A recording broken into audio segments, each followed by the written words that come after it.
So welcome everyone. We're happy to have all of you guys here for our first presentation of the year. It's been a very long summer, so it's been a while since we've seen everybody's faces, but we're really excited to kick off our 2021, I guess, fall session of it. So we're going to go over a few Android tips and tricks, but first I'm going to sort of go through some of the presenters who are here today. Next slide, please. So obviously I'm here. My name is Lois. I'm a junior in human development and aging. And then we could just sort of go down the list based on who's there. If you guys want to introduce yourselves. Yeah. Okay, so I'm Caleb. I'm a junior studying international relations. Hi, I'm Julia. I just graduated USC, but now I'm a grad student and I'm getting my master's in medical gerontology. Hi, I'm Katie. I'm a sophomore and I'm studying human development and aging. Hi, I'm Annika. I'm a junior and I'm majoring in health and human sciences. Great. So for today's presentation, we sort of thought about this similar when we had an Apple presentation last semester. Because there are so many different models, it may take us more than a lot of time that we have to go through every single person's model. But at the end, what we've decided to do is have a dedicated breakout room for any Android related questions that pop up. And then we also have 2 other breakout rooms for other topics if you have nothing, really to ask about the Android stuff. So for the purposes of today, just feel free to use the chat if you want to ask any questions, but in order to keep the presentation going smoothly, I ask that you guys just save all your questions for that breakout room specifically, if everybody's cool with that. But if there's anything pressing, again, feel free to use the chat function and I can try and get to you guys, or one of the presenters can try and get to it if it's pressing. Great, let's get started. All right, so I'll be going over some of the functions of buttons and such when it comes to Androids. And as Lois said, there's many models and designs of Android devices. So I'm just going to be going over like the kind of the general of what each device has, but I'm not going to go into like the specifics of the Google version or like the other versions. Like I'm going to be very general. So just if you have any questions, like he said, just bear with me and yeah. All right, so in the general Android phone, there's 3 navigation buttons, which you're gonna find at the bottom of your screen. They may be in a different order than presented here, but this is typically what they are. There's the back button, there's the home button in the middle, and then there's the overview button, this little square, and I'm gonna go through the functions of each of these buttons on the next slides. So the back button, it takes you back to the last thing you did in an app. So if you're in a certain app, it will go back to like the last little page you were on in the app. And if you're like in a mobile browser like Safari or Chrome or whatnot, it will take you back to the last page that was open. And also a neat little function is if you hold down on the button, if you're in a mobile browser, you're gonna see the history of what you've searched, and as well as your favorite sites that you typically frequent. So that's a nice little function if you want a little shortcut to like seeing what you recently viewed. And then for the home button, it's kind of really simple. It takes you back to the home page. And then also for newer versions of Android devices, if you hold down on the home button, you will activate the Google Assistant. More of that will be discussed later in the presentation, but that's just something to think about if you want to activate the Google Assistant. How to find my flashlight. And then for the overview button, it's the little square icon. It might be a little different on some devices, but it's the square icon typically, and it provides you a list of every open app on your phone. So you can have, on the newer versions, you can have multiple apps open. I think it's like as many as you want. On some of the older ones, you can only have like 5 or so. But anyways, it will, if you hold on it, it can provide you a list of all the apps that are open. And if you double tap on the icon, it will take you back to the last used app that you were looking at. So that is a nice little trick if you want to go back to something you recently viewed. And then also, there's also this thing called the notification shade. And you access it by swiping down from the top of your screen, and it provides you a little bar that shows you basically all the notifications that you have for all your little apps. And you can, at the bottom here, as you can see in the little highlighted yellow box, there's the option to manage your notifications or to clear all your notifications if you want to get rid of them. Managing them, it will allow you to change how frequently you get notifications and also what type of notifications, but you can play around with that if you would like. And you can exit this page by pressing on the home button. It'll take you back to the home screen as explained earlier. And or so, share.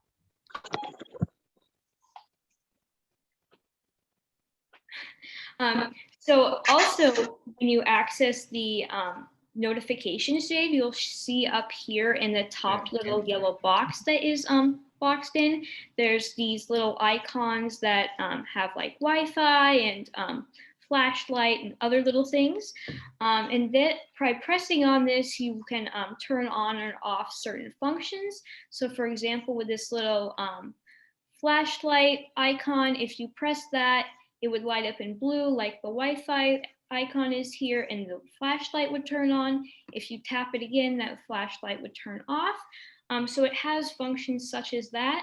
But if you scroll down, or if not scroll down, if you hold on the little button and slide down from the top of your screen, it will expand as you see on the right over here. And that allows you to change the dimness of the device, as well as give you more of an overview of what each of the little icons mean. And as mentioned earlier, by tapping on the icons, that can turn on and off features. And also, as mentioned earlier, you can exit the little page by hitting on the home button. All right, so I think we're going to pass it off and talk about photography now. All right, so I'm going to go over photography features on an Android, but more specifically the camera app. This is what the camera app icon looks like. A lot of times it's just down at the home bar of your phone, or sometimes it might be placed on a different screen on your phone. So here on the lower menu bar, you can see I've highlighted it in this yellow square on the left, and I've numbered each of the features. There's single take, photo, video, and more. These are options that you can press on the camera. Single take, it means that if you press the white circle camera button, it'll take multiple pictures. And that's different than photo, where if you press the button and just take one picture, and then you can slide it over to video, and it'll just record a video. And then more will display other options, like pro, night mode, and whatnot. You can take a slow-mo video, so your video will be in slow motion. And there's also hyperlapse, where if you take a video, the video will speed up. And then here on the left, you can see the upper menu bar, and there's a few more options that you can use.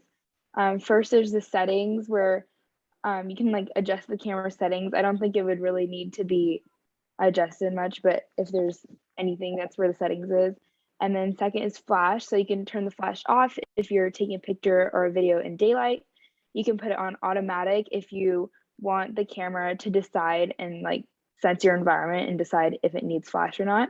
Or you can turn the flash on if you're in a low light, dark setting and you feel like your picture needs a little more exposure.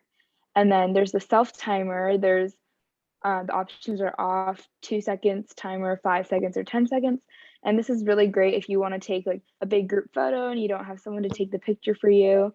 Then you can set the timer, and then say you put 10 seconds, and then you press the yellow circle or the white circle at the bottom.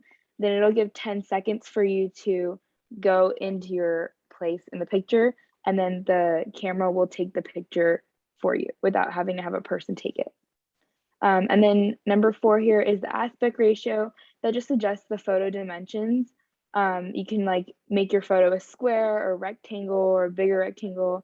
And these are the dimensions like 3:4, 9:16. 1:1 is the square, or full, which is like just it fills more of the camera. And then for number 5, it's motion photo.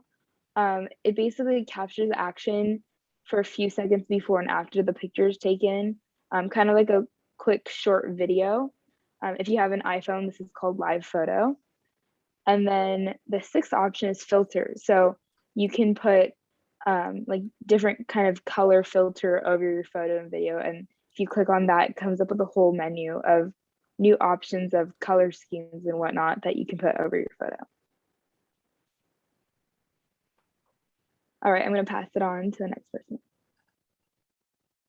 Hi, everyone. So the next topic is about Bluetooth accessories and pairing for an Android. So on the next slide, this is the sign for Bluetooth. It's usually colored blue when it's on. If it's off, then it would just be like gray or with no color. So to turn Bluetooth on, what you do is you swipe down from the top of the screen, and then you search for this symbol. And then when you click it, it should turn blue, and that's how you turn it on. And to pair devices with Bluetooth, you swipe down from the top of the screen and you make sure that Bluetooth is on. So that signal, that sign right there would be blue. Please feel free to contact me anytime. And you hold down on the Bluetooth button for a little while, and then it will show you that you can pair a new device. And from there, it should have some instructions that are pretty easy to follow. And the end result will say that it's connected with that device. So another tip about Bluetooth is that to save battery, you can also turn off Bluetooth when not in use. It also helps save your battery from your phone being drained.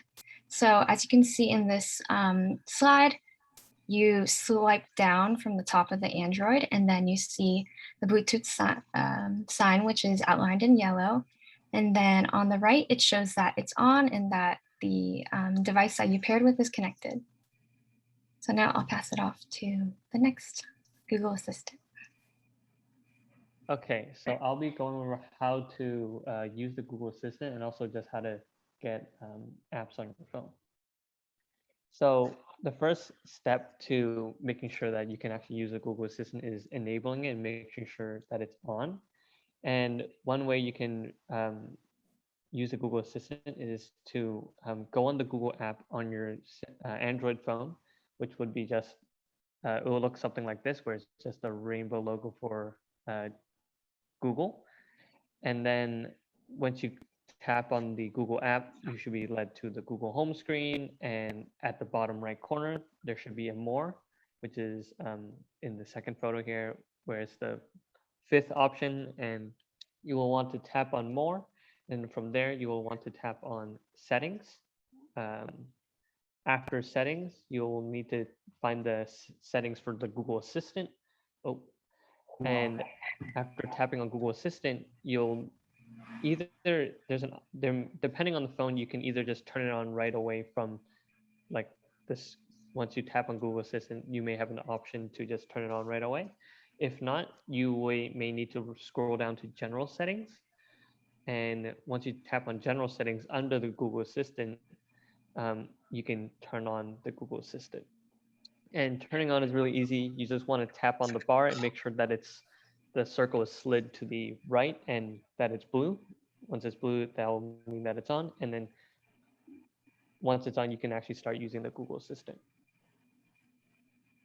So there are several ways to activate the Google Assistant. And as Annika said earlier, one way is to hold down the home button on your phone for 2 to 3 seconds until the Google Assistant appears. And how the Google Assistant will look like is on the image on the right here, where you'll see a white kind of box pop up with some dots saying, hi, how can I help? And then some suggestions and some other things on the bottom. once you see this pop up, you can start using it. And I'll talk about how to use that in a second. Another way to activate the Google Assistant is saying, okay, Google, or hey, Google. And that will open the Google Assistant. And after that, you can tell it to do something, or ask it a question, and then it will answer with Google results. So there are a lot of things that you can do with the Google Assistant, and it's basically, it can do most basic functions of like Google, the search engine, and it can do some other things like that are personalized to you. So some suggestions would be asking what's the weather like today or tomorrow, asking for location or direction to a certain place, like where's the closest grocery store. You can even tell it to, it does have some control over your phone, where you can say like, oh, please open this app for me, or please call someone. So the suggestions I wrote, like, oh, please open Spotify, please, call, mom, or, a friend. It can, do things like do math. It can look up sports. You can tell it to set an alarm. You can even do some fun things like it could tell a joke, or, show photos. So on the right here, I have an image of what I said was, hey, Google, what's the weather like for today? And then it pulled up the weather results, and it can actually prompt you to ask further questions like, oh, what about this week? What about tomorrow?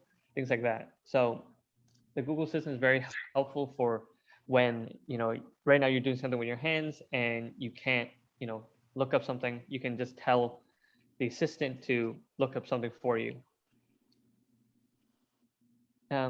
After right now, I'm actually going to talk about downloading applications. So how to download applications is pretty easy. You first need to find the Google Play Store, which is shown on the left here, where it's a triangle with different colors, and it should be labeled Play Store. You'll want to click on that app, and then it will bring up the Play Store, where at the very top, you will have the option to search for apps or games. And you can actually even just browse the store itself, and you don't have to search something. You can just look around and see if you want a new app.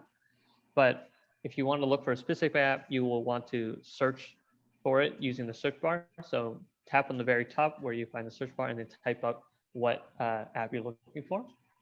And in the example that I'm using, I just looked up NBA because I'm interested in basketball. I looked up NBA, and the third app shown here is the one that I want. So I'll click on NBA live games and scores, tap on that, and then you'll be led to the store page for the app. And once you're led to the store page, you can see several different things, like, the rating. So that would be, what everyone thinks of the app. Like, is it good? Is it bad? 5 being the highest, 1 being the lowest. And then you can see how many people have downloaded it and what the rating is. So like E for everyone means that like everyone can get it. It's like there's no restrictions on it. And then you can actually see more info if you scroll down, like pictures of the app and what it looks like, more info. But to install it, you would just need to hit install or purchase. If the app that you're trying to download costs money, you will need to purchase it, and it will say purchase instead of install. But after you tap on that and enter the necessary information, you just need to click on install and wait for it to be installed into your phone. And you may need to enter a password if necessary. Some phones may not need it, some phones may. It kind of depends on the setting on your phone. After downloading it, you just need to wait, and then after that it's done. The app will now appear on your phone, and usually it's it's usually placed where you find all your apps. So on my phone, a Samsung, you just need to swipe up with your finger, and you can see all the apps. And you just need to scroll to the very end where you just need to click on the app that you installed, and you can start using it. And to uninstall an app is also very easy, where you just need to hold down on the app that you want to install. Use your finger, hold down on it, and then you'll be given a menu for several things what you want to do with it. the menu here shows select items, add to home, uninstall app info. You just need to click or tap uninstall to uninstall the app. And with that, I'll pass it on to the next person. Great. I think every time I have a presentation, I always give some sort of safety or accessibility talk. So hi, I'm here again. Just going to go over a few safety things and then, just some general tips and then things related to accessibility.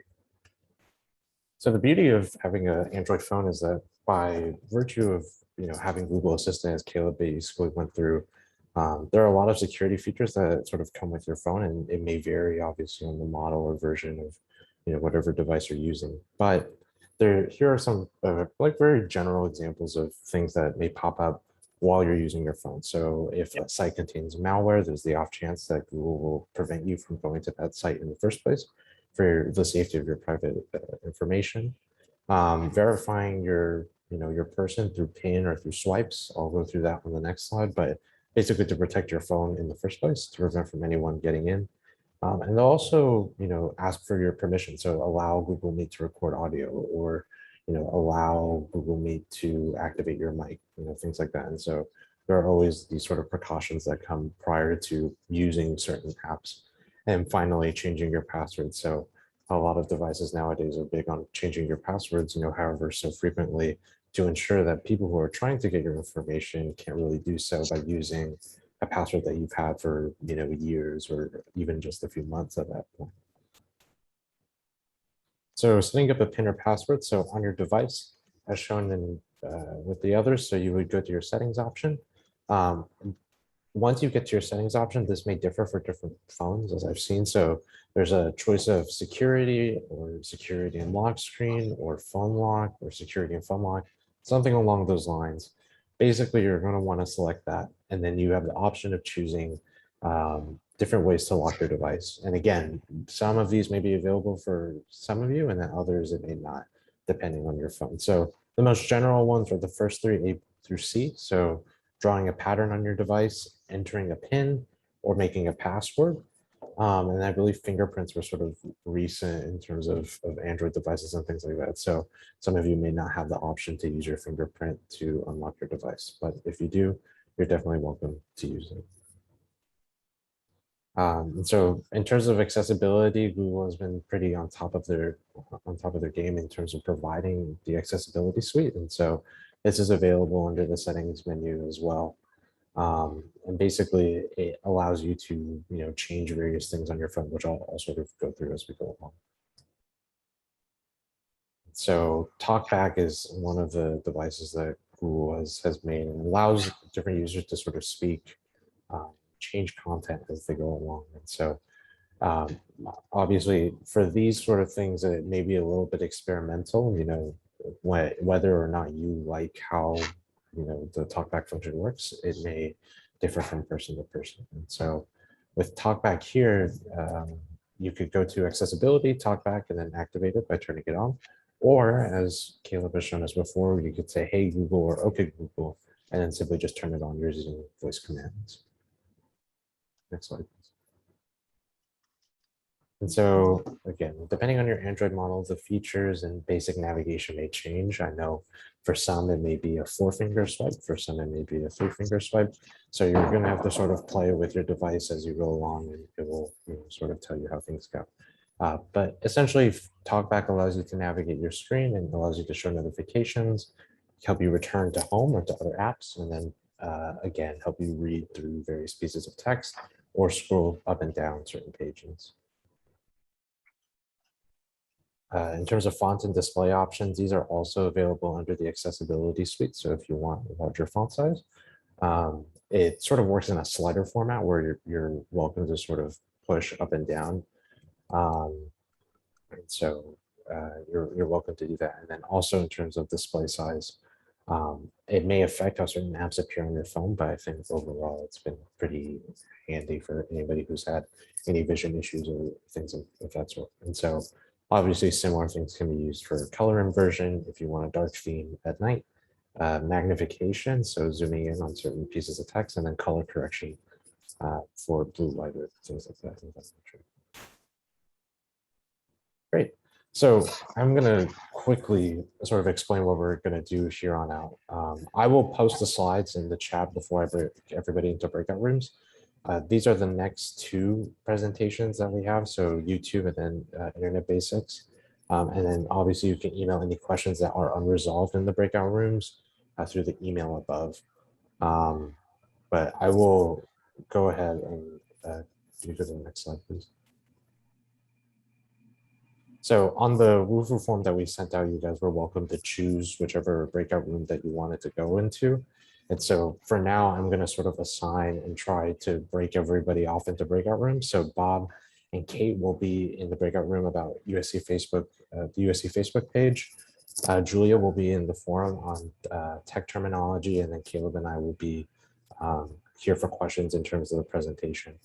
And so how we'll sort of do this, because I know that there may be the off chance that people want to switch rooms, given that the Woohoo form was sent a few weeks ago, we'll sort of do this by a raised hand basis or by chat.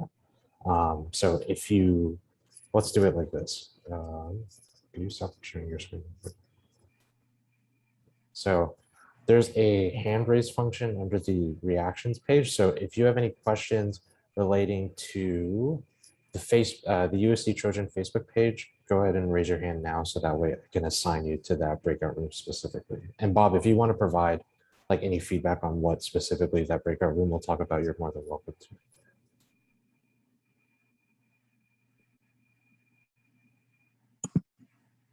As far as the USC Facebook page is concerned, we get a lot of questions about what is it? Can I get on?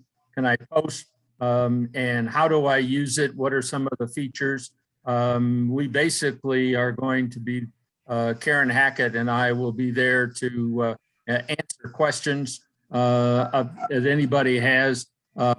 We intend to use the USC Facebook page as a major means of communicating half-century Trojan events. So we are encouraging all half-century Trojans to use it. So the key is, how do you get on and get on the USC Facebook page to be able to look at and find out about events? Great, thanks, Bob. Ed, I assigned you to that group. And then in terms of general terminology with relation to tech, so that could be about any of our previous presentations as well. So we've done presentations on Apple products, Facebook, Twitter, Instagram, photography, other apps as well. So if you have any general questions that may not necessarily apply to Android devices, go ahead and raise your hand or say something in the chat, so that way I could assign you to that room specifically. If anyone. Great, thank you.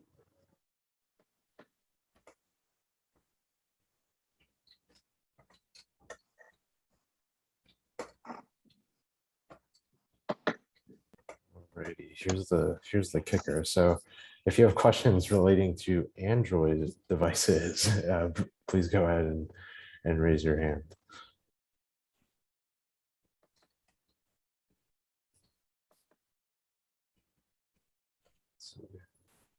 Paul, I'm not, did you have any questions about the Android, or were you good? Yeah, I'm still a little confused on photography and Bluetooth. Okay, gotcha. I'll put you in that room. Sue, and then Judy, I have you as well. Hugo, I put you with the tech folks, so you should be good. Is there anyone else who had any particular questions? I'll hang out here for a little bit in case anyone, and then Weston, I got you. All right, I will get you as well.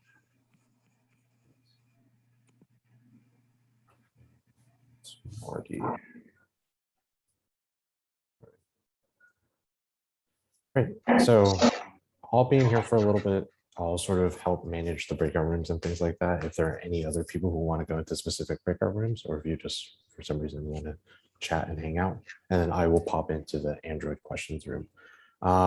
These breakout rooms will sort of be for however long we really want them to be, but preferably 20 to 30 minutes, just out of consideration for the volunteers that we have here today and for their time. And then again, if there are any questions at the end, feel free to ask. What I'm going to do right now is I'm going to drop the presentation in, and then while that's happening, I think Katie, if you wanted to go ahead and take a photo or however you wanted to do it, you can go ahead. Yeah, for Yeah, everybody's for- information, I will also send the recording, the presentation video and recording to everybody who registered for this presentation. So if you don't pick it up today, you'll get it in the next couple of days. Katie, go ahead. Oh, and then we are starting new social media for GeroTech, so we want to go ahead and take a picture. So if you guys don't mind turning your cameras on, or if your camera's already on, go ahead and smile, and then I'm going to take a screenshot. Okay, so go ahead and turn your cameras on if you can. My glasses And on. everyone smile. You ready? 1, 2, 3. Okay, I got it. And if you want, or do you want, we'll do one more. You want to do fight on? Everyone. Yeah, sure. Okay. 1, 2, 3. Okay, we got it. All right, perfect. I'm going to go ahead and open the breakout rooms for everybody.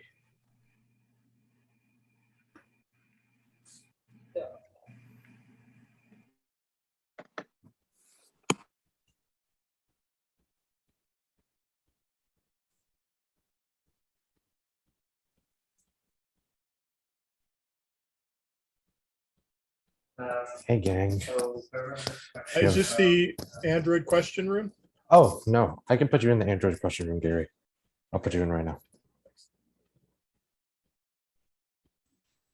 I'd like to be in the general question room. Did you want, Gail, did you want general questions or Android specific ones? Because we have two. Android specific. Okay, I'll put you in there. I have a question. What's the difference between general questions and Android terminology? Sure. Yeah, great question. So general terminology is like really, it's basically anything tech related that's not related to Android. And then there's an Android room that's specifically for Androids. All right, Janelle, I'll put you.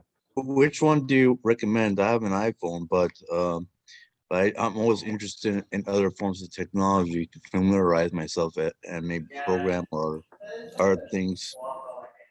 I'm Sure, also interested in the Facebook page too, but whatever you recommend. I can put you with the tech folks. I don't think there's anybody in there right now, so you could sort of chat with them and then see if there's anything that's